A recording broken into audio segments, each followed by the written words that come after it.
Assalamualaikum warahmatullahi wabarakatuh. Saya di sini akan bercerita mengenai leak Bali. Di mana leak Bali itu merupakan suatu tingkatan yang kepala terputus gitu ya. Itu biasanya untuk orang penganut ilmu tertentu.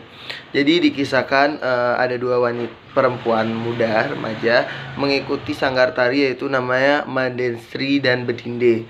Kedua orang ini selalu menjadi incaran para preman, dan juga dia sekaligus pemabuk. Pokok pria-pria, ada 3 orang pria gitu ya, yang tidak jauh dari tempat sanggar tari mereka latihan menari.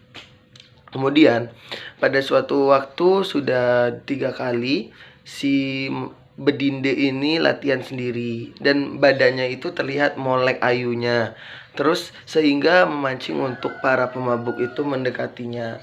Namun Bedinde Sri ini tidak mau, katanya tidak level, atau pokoknya membuat kata-kata yang tidak enak didengar ke 3 pria muda tersebut. Terus apa yang terjadi? Pada suatu waktu pemuda itu mengejar dan hendak biasanya memang mereka selalu meminta uang ke Bedinde. Nah, terus dia mengejar sehingga suatu ketika si Bedinde ini sudah lari kan, wah, ke semak-semak, dan ternyata di bawahnya itu ada jurang.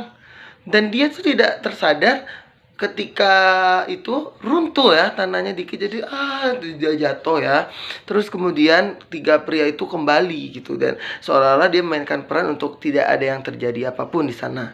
Nah, si Bedindastri ini tidak jauh dari situ ada seorang nenek-nenek tua yang tinggal hidup penyendiri, yaitu pertapaan, di mana nenek-nenek itu memakai tubuh Bedindastri yang tahu ini meninggal karena kecelakaan. Kemudian nenek ini semakin menarik untuk menambah ilmu spiritualnya ya.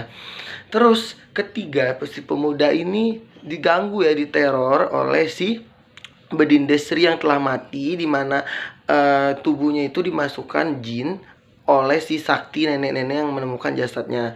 Nah, hingga suatu ketika ketiga pria itu mati ya, ada yang diraup wajahnya, kemudian ada yang dicekik, dan kemudian ada juga yang dia itu lari terus hingga menabrak ke pohon, dan kemudian jatuh terantuk batu kepalanya. Dan ketiga orang mati ini disangkut pautkan juga mungkin dengan Bedindastri yang sudah beberapa hari, sudah 5 hari tidak diketemukan. Akhirnya suatu ketika orang-orang di desa itu bermunajat, terus bertemulah jasad Bedindastri itu agak ke atas.